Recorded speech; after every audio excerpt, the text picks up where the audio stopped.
Oke teman-teman, tadi kita sudah membahas mengenai trendline ya. Sekarang kita lanjutkan mengenai channel ya. Nah, apa itu channel ya?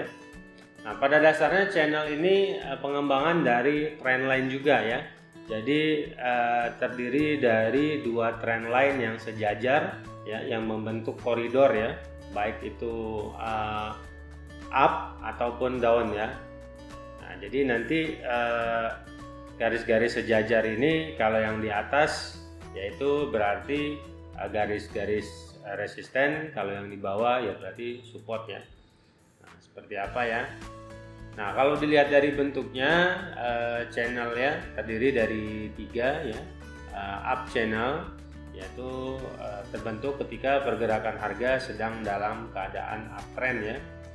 Kemudian down channel yaitu channel yang terbentuk ketika pergerakan harga sedang dalam keadaan downtrend. Kita lanjutkan dengan yang ketiga channel. Itu sideway, yaitu channel terbentuk ketika pergerakan harga dalam range tertentu ya teman-teman ya, atau disebut juga dengan istilahnya ranging.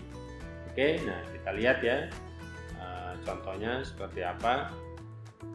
Nah, jadi teman-teman ini bisa lihat ya. Nah, jadi ada line ya, ada trend line ya, garis bawah. Jadi di bawahnya itu ada titik-titik yang menghubungkan membentuk trend line, dan di bagian area atasnya pun ada titik-titik yang membentuk trend line ya. Jadi trend line yang di atas sama trend line yang di bawahnya itu sejajar. Nah, ini yang disebut dengan channel ya. Dan untuk yang ini disebut dengan up channel ya, atau ketika pergerakan harga lagi cenderung naik ya, walaupun dia naik ada turunnya, tapi secara umum overall dia lebih cenderung naik ya. Nah, penggunaannya untuk apa ya, nanti di istilah bounce and breakout saya akan jelaskan penggunaan dari channel ini ya. Nah, itu tadi channel up. Ini kalau ya down channel ya, jadi teman-teman bisa lihat ya, kita bisa cari ya, kalau ada suatu bagian atas yang terhubung menjadi suatu line dan titik-titik bawahnya juga terhubung membentuk suatu line, dan line atas line bawah itu sejajar. Nah, itulah yang disebut dengan channel, dan ini contoh down channel ya teman-teman ya. Nah, yang ketiga ini sideway channel ya, atau dikenal dengan ranging. Jadi harga bergerak naik turun ya di suatu kisaran harga ya, di mana atasnya hampir sama dan bawahnya juga hampir sama, seperti teman-teman bisa lihat di gambar ini ya teman-teman ya.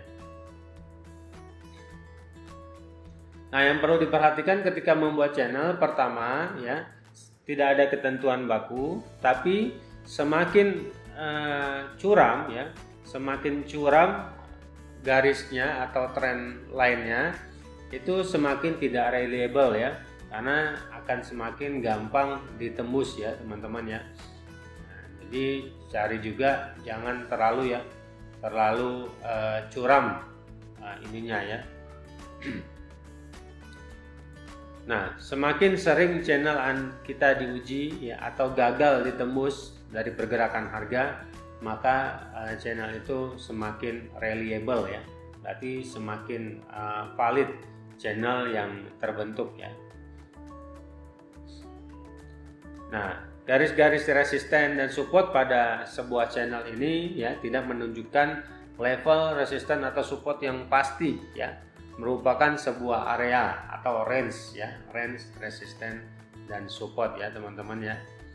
Nah, jadi untuk penggunaannya sekali lagi ya, kita akan lanjutkan dalam menjelaskan istilah bounce and breakout.